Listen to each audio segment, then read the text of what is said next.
Solar 101, a beginner's guide to buying solar in Australia 2023 edition.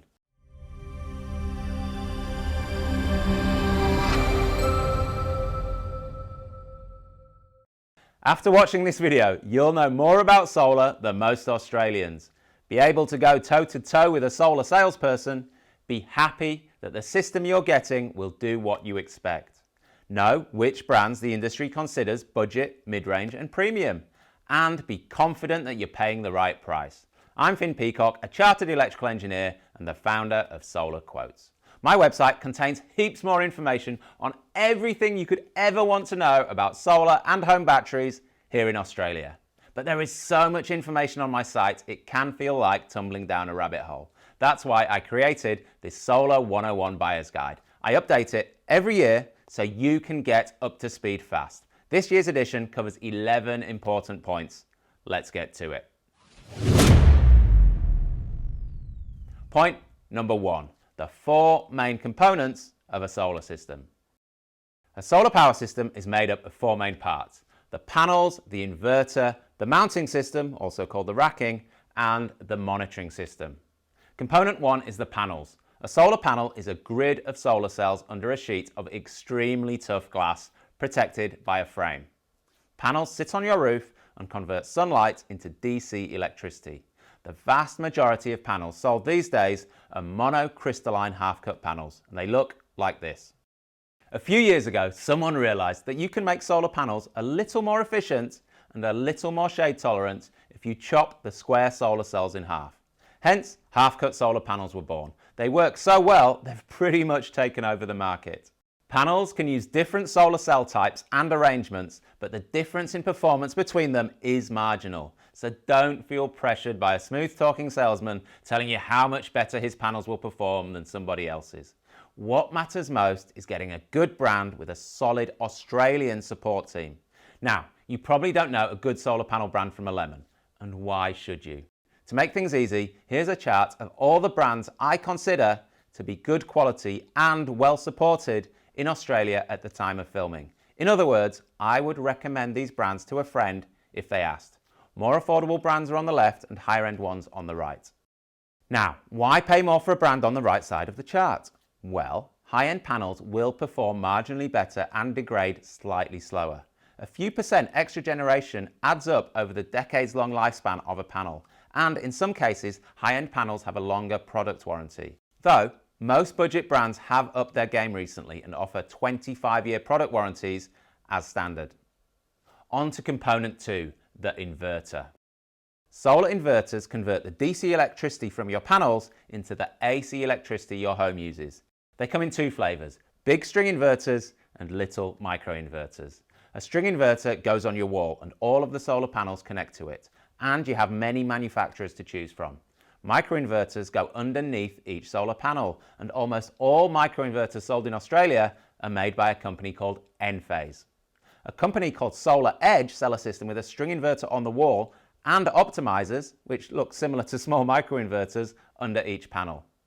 Now, please, never mount a string inverter where it will be in full sun. Choose a shaded spot, a cool garage, or ask the installer to build a simple shade over the inverter. Electronics hate heat. An inverter sitting in full sun will have a shortened lifespan. Here's my chart of inverter brands available in Australia. I believe to be good quality, well supported, and would recommend to a friend. Again, affordable brands are on the left, high-end brands are on the right. The difference in price between a budget end and a high-end string inverter is about $1,000. The difference in price between a string inverter and a microinverter system can be $2,000 or more. Microinverter and optimizer-based systems have some benefits over string inverters, mainly around design flexibility for awkward roofs. But one of the core benefits spruiked by salespeople is around how they handle shade better than string systems. This may be partly true for budget-end string systems, but high-end string systems like Fronius and SMA these days have advanced algorithms which perform just as well as optimizer or microinverter systems in many shade situations. One unique advantage of microinverters is that they operate at a lower voltage, which is safer if there's a fault in the installation, but this can be mitigated with a string system by using a good installer and getting an inspection every 5 years. So if you have a straightforward roof and aren't insistent on a lower voltage system, you may find the extra expensive microinverters or optimizers hard to justify. Most people don't realize that the inverter is the component most likely to fail in the first 10 to 15 years.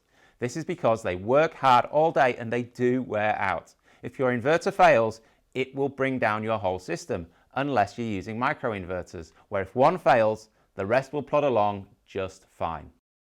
Next up, component 3, the racking. This is what connects your solar panels to your roof. This chart shows the brands I can recommend. The difference in price between a budget end brand and a premium end brand is about $100 per kilowatt installed. At the end of the day, racking is simply aluminium bolted together, so most brands are much of a muchness, except for the premium brands like Radiant. They provide more system design flexibility and should corrode less over decades. Last but not least, component number 4, the consumption monitor. Consumption monitors are small devices that sit in your switchboard. They cost around about $500 and measure how much electricity comes from or goes to the grid. Why buy one? Without one, your inverter's monitoring app will only show you how much energy your system produces with a graph like this. Investing in a consumption monitor will make your inverter's monitoring app much more valuable. The graph will now show both energy production and your house consumption. This lets you easily see the best way to manage your electricity use for maximum savings. Here's the monitoring from my house in summer. I use it so that all my big loads are kept under the solar curve. That means they are powered by solar, not the grid, saving me maximum dollars. Point number 2, a good solar installation is critical. A bad installer can take good brands, like the ones on my chart, and make a dog's breakfast of the installation. Such systems not only look crap, but they can be unsafe, unreliable, and underperform. If you're sourcing your own quotes, weed out bad installers by checking their reputation across multiple review websites. Some are easier to game than others, trust me. Be sure to look at installers' 1-star reviews. These tell you a lot about the true culture of the company. All companies make mistakes, but some companies make lots of horrible mistakes. Avoid them. Ideally, a company will have a difference of less than about 0.2 stars across multiple review websites. Inconsistent average scores are a red flag that they're gaming one site.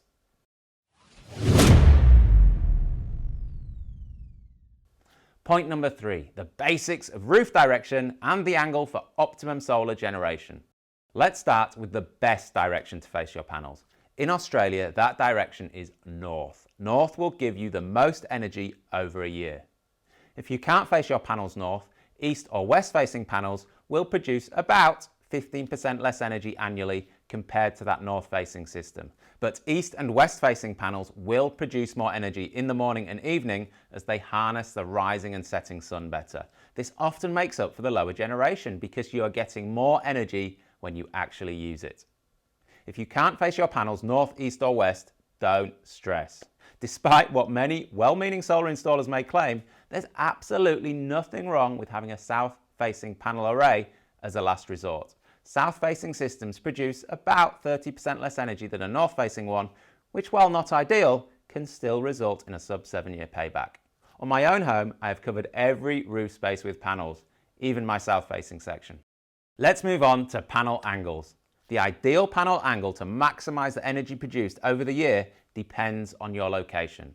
For my house in Adelaide, the perfect solar panel angle to maximize annual energy is around 29 degrees from horizontal. If you can't install your panels at the ideal angle, it's no big deal. The energy losses are marginal. So unless your roof is flat, just mount your panels flush with your roof.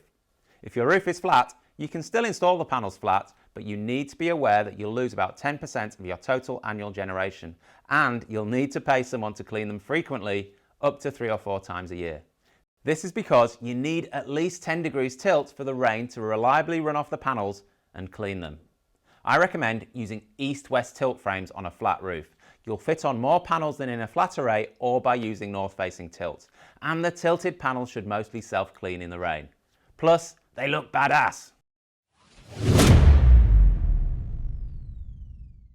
Point number 4, understanding how your home uses solar energy.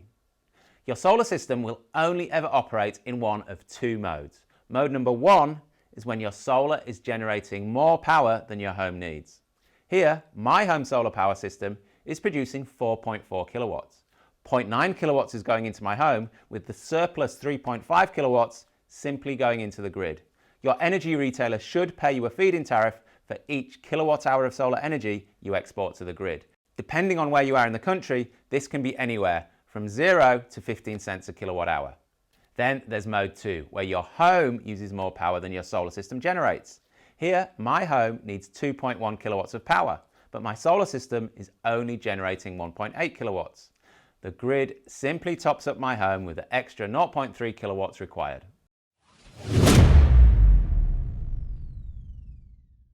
Point number 5. How many panels should you buy? My answer to this question has changed considerably compared to just a few years ago. This is because solar system prices have fallen a lot. The only limitations now are your budget, what your roof can properly fit, and the amount your local electricity network, DNSP, Distributed Network Service Provider, allows you to install. I've put a link in the description to a page that shows DNSP sizing rules broken down by state. For most homes, the minimum you should consider buying is a 6.6 kilowatt system. If you use a lot of electricity, or you're likely to add an electric car and or a battery to your home in the next few years, go larger than 6.6 kilowatts. Upgrades. Last year, I upgraded my 6 kilowatt system to 20 kilowatts so I could charge my 2 electric cars all through the year. I'd much rather pay a solar installer than an oil baron for my fuel. To fit as many panels as possible onto your roof, your installer may install the landscape instead of the more common portrait. Generally, only good installers will offer this option, as it is trickier and thus more expensive to install. If you have a smaller, old system and want to upgrade, the best option economically is usually to remove the old panels and inverter and start again from scratch. You'll get the solar rebate on all the new panels, and if you put the old panels on Gumtree, some crazy off-gridder will emerge from the woodwork to put your old panels to good use. If you can't bear the thought of ripping off your old system, you could do what I did. Move my 10-year-old system to my south-facing roof and put the shiny, high-efficiency modern panels on the premium north-facing roof space. It cost me a couple of thousand to move the panels, but it makes me feel warm and fuzzy knowing they'll continue to produce energy for many more years. I don't think I've ever heard someone complain that they put too many solar panels on their roof, but people do regret installing too few panels because it's expensive and complicated to add panels to an existing system. Point number 6. The solar rebate is still very much alive and kicking and generous. The famous Australian Federal Solar Rebate, technically known as the SRES scheme, acts as a point-of-sale discount off a solar installation's final cost. All the prices you see advertised will already include this discount. It's worth about $400 per kilowatt of solar installed, but this will vary depending on where you live. So, for example, 6.6 kilowatts of panels attracts around $2,500 in rebates. Anyone can claim the rebate, even if you've already bought solar in the past and want to buy a new system. There are technically some restrictions on eligibility, but in practice, I've never heard of a residential homeowner being knocked back. It reduces by 1/7 of today's value every January until it goes to zero in 2031.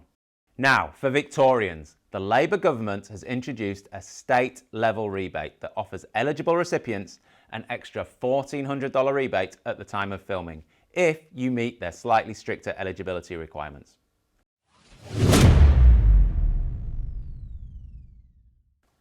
Point number 7. What price ranges can you expect to pay for a quality solar system? At the time of filming, December 2022, approximate prices for good quality string inverter solar systems in Australia, including full installation after the federal solar rebate has been applied, are in the following ranges. 6.6 kilowatts, $5,500 to $9,000. 10 kilowatts, $8,000 to $13,000. And 13.3 kilowatts, $11,000 to $17,000. To be clear, the upper end prices are for systems using top end brands installed by a solar craftsman. For those in Victoria, these prices do not include the state level rebate offered by the Victorian government, which provides that further rebate of up to $1,400. Costs can increase if you need a switchboard upgrade or other electrical work is required to make your home suitable for a solar installation, or if the design of your home makes installation more difficult. If you install microinverters or an optimizer-based system instead of a string inverter, costs can also increase by up to 20%. Installing battery storage will at least double the system's price. For systems much cheaper than these price ranges, I'll just say that rarely cheap solar costs more from repairs and lost output in the long run. I tell my friends to avoid the tantalizingly cheap deals they see offered online, on telly, and in the paper.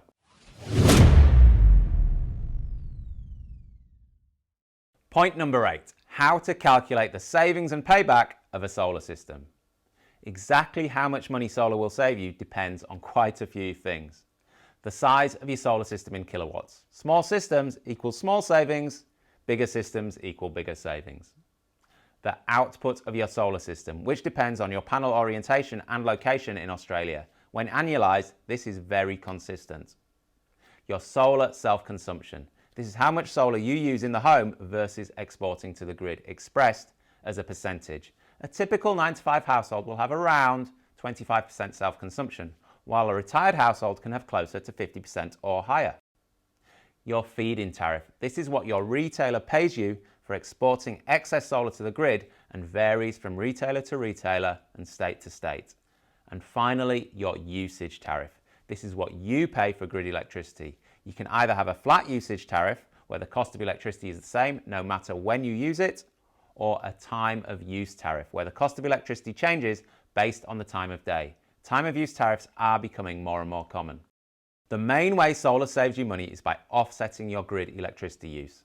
Let's say you pay a peak rate of 30 cents a kilowatt hour, as I do in Adelaide, and your solar system generates 1 kilowatt hour to offset that. You've just saved 30 cents. If you can't use all the solar in your home, the excess solar is sent to the grid and your retailer pays you a feed-in tariff. Using my plan as an example, I'm paid 7.5 cents as a feed-in tariff by my retailer Energy Locals. 7.5 cents is a quarter of 30 cents, so self-consuming my solar energy at peak times saves me 4 times as much as exporting it. Here are some payback calculation examples for 6.6 kilowatt systems across the country. They're taken from my solar calculator linked in the description, and they're using typical solar system prices and home energy usage patterns. To save as much money as possible from your solar, you need to maximize your self-consumption. Think what's running outside daylight hours that you can put on a timer. Washing machines, dishwashers, car chargers, and pool pumps are some of the easiest wins. And avoid any solar company that calculates your savings based on 100% self-consumption. Unless your home has big loads like a battery and an electric car and a small solar system, you won't get 100% self-consumption. Make sure you're shown the savings for more realistic scenarios, such as 20% and 50% self-consumption. Point number 9, batteries. Do you need them? Batteries are great. They can protect you from both your electricity retailer's price rises and blackouts, both of which seem to be getting worse. The peace of mind you get from knowing that you will still have lights, refrigeration, and other essential circuits, no matter what happens to the grid, can be priceless. A big enough battery and solar system also give you similar peace of mind, knowing that electricity prices going up and feed-in tariffs going down won't really affect you. A properly sized, correctly installed and configured solar battery can reduce your grid use by up to 95%, making you almost immune to electricity and feed-in tariff changes. To be clear, no one knows which way electricity prices and feed-in tariffs will go, but if you have a battery, you won't care. Now, the benefits of batteries do come at a cost. It'll set you back around 10 grand to add a decent amount of storage, around 10 kilowatt hours, to a solar system in Australia. If you're in the ACT, the NT or Victoria, there are state-based rebates that can help reduce that cost. The typical payback period of an unsubsidised 10 kilowatt hour battery on a flat tariff is at least 15 years. If you've been forced onto a time of use tariff, this payback can be closer to 10 years if you use the battery to ride through the expensive evening peak where electricity can cost up to 60 cents per kilowatt hour. As electricity prices rise, feed-in tariffs lower, and more people get pushed onto time of use plans, batteries will pay back faster. One myth I would like to bust about batteries is that solar isn't worth it without a battery. Whilst your bills will be higher without a battery a solar-only home can still have great savings. It just means you have to be smart about what electricity plan you choose and shift as much consumption into the day as possible. Certainly don't wait for batteries to come down in price before buying solar. You don't need to buy a special type of solar system to be ready for batteries. Every Grid Connect system ever installed in Australia is compatible with future batteries using a technique called AC coupling. One last thing on batteries. A recent phenomenon in the world of batteries is the virtual power plant, or VPP. In a nutshell, you can get a cheaper battery, monthly bill credit, or both if you agree to let the VPP control your battery. They will then be able to charge and discharge your battery to profit from electricity price fluctuations. But this can mean you'll be left with a flat battery in the evening, as this is when the VPPs will profit the most from controlling your battery. In some states, generous VPPs can bring battery payback below 10 years, but you do have to crunch your own numbers. Never take an electricity retailer or VPP operator's word at face value. A variation on the VPP that can accelerate the payback is provided by electricity retailers such as Amber. These guys expose you to the wholesale price of electricity for both your usage and your feed-in tariff. That means on rare occasions you can get $1 or more per kilowatt hour for feeding into the grid. But be careful, because you can also get slugged at for using electricity in those periods. If you have a battery, you can stack the odds in your favor by using the battery to avoid paying high prices while benefiting from high feed-in rates. In the past 12 months, I know of some people who have made a couple of $1,000s by playing this game. But be warned, this type of plan is for advanced players only, and the savings are impossible to predict. Generally, battery owners will do better in volatile markets, but enter at your own risks. I don't recommend these plans for solar-only households.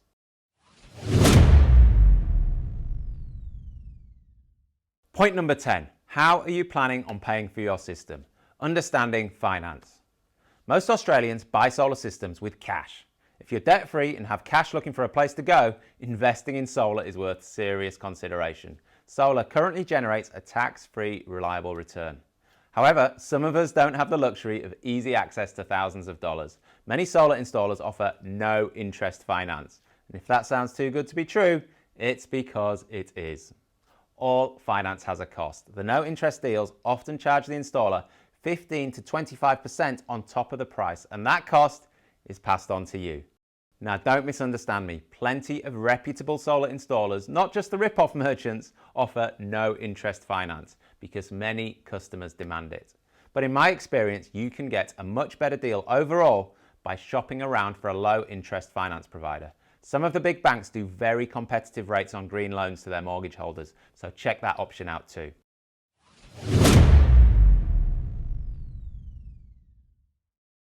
Point number 11, remote inverter shutdowns and a solar tax. Scary sounding, but benign. In South Australia, it's been a requirement that solar systems installed since October 2020 can be shut down remotely by the electricity network. This has also been the case in Western Australia since February 2022. Why should people living elsewhere care? Because it will very likely roll out nationally. That means to you. Now, I've seen a lot of hysteria in the media about this. If such remote shutdowns happen more than 2 to 3 times a year for more than a few hours at a time, I'd be very surprised. Some solar inverters will turn off when given the remote shutdown command, and others will continue to power your home but won't export to the grid. Ask your installer to provide an inverter that can still supply your home if one of these remote shutdowns occurs. It's a much better solution. Attracting even more hysteria from the media than remote shutdowns is the so-called solar tax. From 2025, power companies will be able to lug you with a small surcharge if you export solar energy to the grid when it doesn't need it. Now, that's not great, but the mainstream media won't tell you that this goes hand in hand with being paid more for your exports at other times. They also won't tell you that this is an optional scheme. So, for the savvy solar owner, which in part comes back to maximizing self-consumption that I talked about earlier, you should be able to come out ahead. So don't panic about a solar tax, making solar systems not worth it anymore. They should certainly still be a worthwhile investment. So there you have it, my Solar 101 guide updated for 2023. The safest way I know to buy solar and/or batteries is to get quotes for comparison from reputable, pre-vetted installers, which is exactly what my website Solar Quotes can do for you. Just visit solarquotes.com.au, pop your postcode into the top right box, fill in the form, and I'll do my absolute best to connect you with up to 3 pre-vetted installers that I trust. Thanks for watching.